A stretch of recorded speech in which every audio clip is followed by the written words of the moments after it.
What do you want? What? I only made a video yesterday, so why are you back today? That was the preview video yesterday. So what do you want tonight? What do you want? What are you after? Oh, you want some news on Ross Stewart?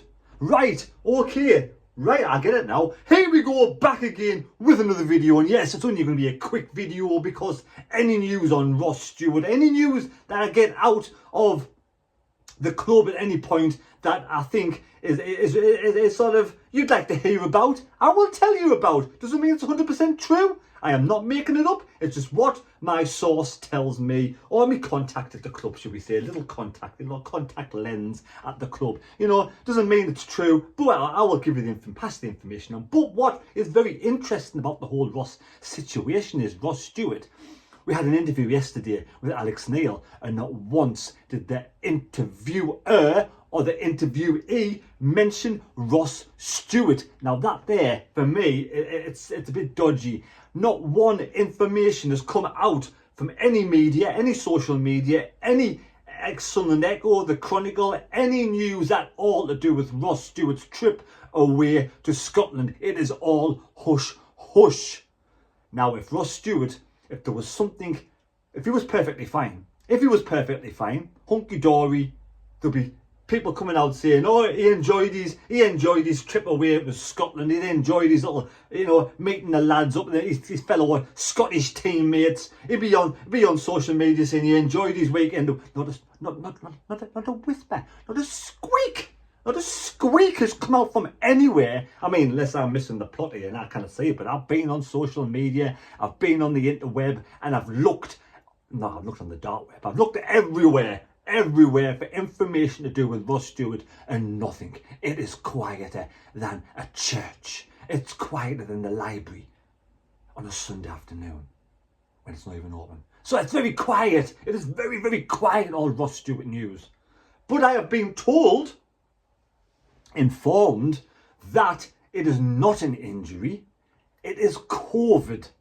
Apparently, like I said before, doesn't mean this is true, but I have no reason not to believe it isn't, because every single thing that I've heard from me tomato ketchup, it has been perfectly spot on, nailed on, absolutely tremendous information. So, apparently he's had 4 COVID tests. 2 positive, 2 negative. So I don't know where we stand with that. I don't know what goes on. I don't have to wait to get, does he take a test today? He'll clearly take a test today. He'll clearly take a test on Friday. If he has no symptoms at all and he feels perfectly fine and he's been training, just exactly the same training with the lads, but when he got a COVID test, maybe he's up in Scotland and he couldn't train with the team, he had to go back home, whatever it was, I'm sure he'd keep himself in shape for the weekend just in case it's negative. Unless he's not well, but no, 2 positive, 2 negative, and they're keeping things close to the chest and wait until the last minute to hopefully, touch wood, everything's going to be okay. But it's COVID, we don't know, do we? He could have suddenly be tested positive again on Friday, then he'd be out, wouldn't he? It'd be straight. I mean, people at some workplaces can go to work with COVID. They've had that vaccines as long as they wear a mask, but you can't really have Ross Stewart running around the pitch with a mask on. It's not going to be feasible, really, is it? No, it's not. So there we go. That's the news I've got this moment in time, and it makes sense. This is why it's so hush hush. Nothing has come out at all from the club or any kind of sources to say that there's something wrong with him or there's not. Because if there wasn't, they'd be saying Ross Stewart's fine, ready to play on Saturday, but there's nothing come out. So for me, that makes sense that there's something there. So for me, you know, it's 50-50, isn't it? 50-50 whether he plays or not. I don't know. What you probably know more about COVID. Would he be able to play at the weekend if he has a negative test on tomorrow? Negative test today, but he had a positive one earlier in the week. Are you allowed to play? I've got no idea what the rules are these days, you know. But that's when Saturday comes along. Saturday. It's that time of the month. It's that time of the month for me. Oh God.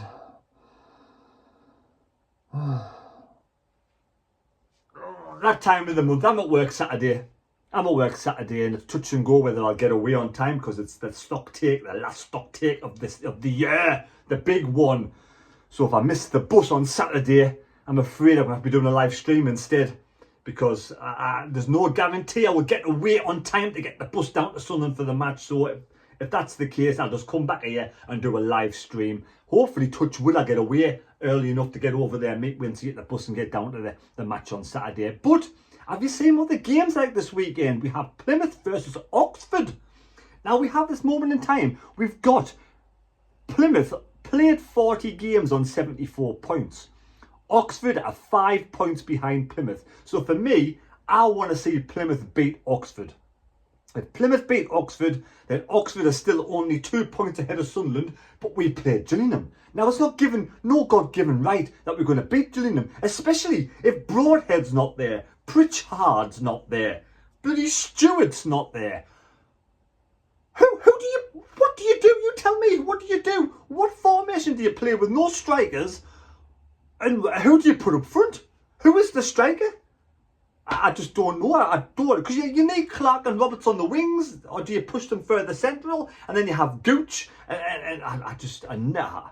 What do we do? What do we do with no striker? Who do we play? Is it what I said? I mean, someone laughed at me on social media saying, "Look, going 9 up front, are you daft?" But I mean, who else have we got? You tell me, who would you put up front if there's no Stewart, there's no Broadhead, and there's no Pritchard? Who, what, and why? I don't know how. Benji Kimbioka. I'd rather play at Luke going 9 up front than Benji Kimbioka. That's just my opinion. But yes, we want to see Plymouth beat Oxford on Saturday. Now, another interesting game is Sheffield Wednesday versus Wimbledon. For the simple fact, Wimbledon are 4th off bottom in the final relegation place, and the 1 point of safety. So that is imperative that Wimbledon get a result against Sheffield Wednesday. But when a team isn't playing well, it'll be difficult. But there's some incentive there for Wimbledon to get the result over Sheffield Wednesday. I still fancy Sheffield Wednesday to win. Now, the other game that really matters is Wycombe, who are behind Sunderland on 1 point. But they play Doncaster. And for me, Doncaster are on 30 points. Doncaster are in reach and distance of getting only 4 points away from safety. So Doncaster had that incentive to beat Wycombe as well. We all know Gillingham have an incentive to beat Sunderland, but for me, there's more incentive. There's more incentive for Doncaster. Or am I just trying to take pie from the sky? Am I just trying to make some? I'm trying to be positive, aren't I? I'm trying to be positive as positive as I can on the games this weekend. Plymouth to beat Oxford. Sheffield Wednesday will probably beat Wimbledon, but hopefully not. Wycombe will probably beat Doncaster, but hopefully not.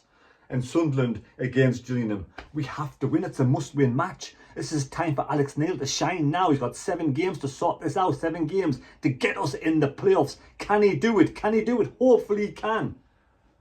Can I make it to the match on Saturday? Touch wood to make it to the bus first, never mind the match. And will Ross Stewart be available on Saturday? Hopefully, touch wood. I mean, how much wood have I got on top of my head? Touch wood here and touch wood over here. There we go. Touch some wood that Ross Stewart has a negative test on Friday and is going to make it to the game on Saturday. Otherwise, I mean, again, you tell me, who do we put up front? We've got the likes of the young lad, I forget his name. Now he's away on loan. Defoe's retired. Broadhead's injured. It's like, what do we do? Anyway, that's the news. I thought I'd pass some news on to you. I mean, you can if you think it's a load of shite, tell us, you know. If you think it makes sense, let me know. But there's nothing at all on social media about I was going to say Will Grigg there, but about Ross Stewart. So there we go. Hopefully we can get the 3 points on Saturday, because now it's no pissing about, no mucking about. Now we need to get the results. We need to get the 3 points. I mean, a couple of seasons ago, we were 2-1 up against Gillingham, weren't we? Michael Mandron scored that late goal and got an equalising draw against them. Was that when? That was the last game before COVID kicked in. That was the final game before COVID kicked in. And we were kicked out of there. We weren't even in the playoffs in the first place, because Wycombe got over the top. And did Wycombe overtake Peterborough that day? I think they did. I think it was Wycombe who got Peterborough. So there we go. I hope you enjoyed my little bit of banter news or whatever it is. You know, you can get your Tesco's own brand, you can get your Asda own brand, you can get your Aldi or your Lidl and all those crappy own brands of tomato sauce or your sauces. You know, you get your own brand, but then you got a really quality sauce like ketchup. Hopefully my sauce is spot on. Take care, God bless me, God go with you, and we'll see you on Saturday, one way or another. One way or another, I'm going to see you. That's if you come on. Like, you might think I'm a load of shite. You might say I'm not watching him, he's an idiot. Right, see you later, bye. Well, let's hope work on Saturday is like my tea. Cheap and easy. Cannot wait, I'm bloody starving.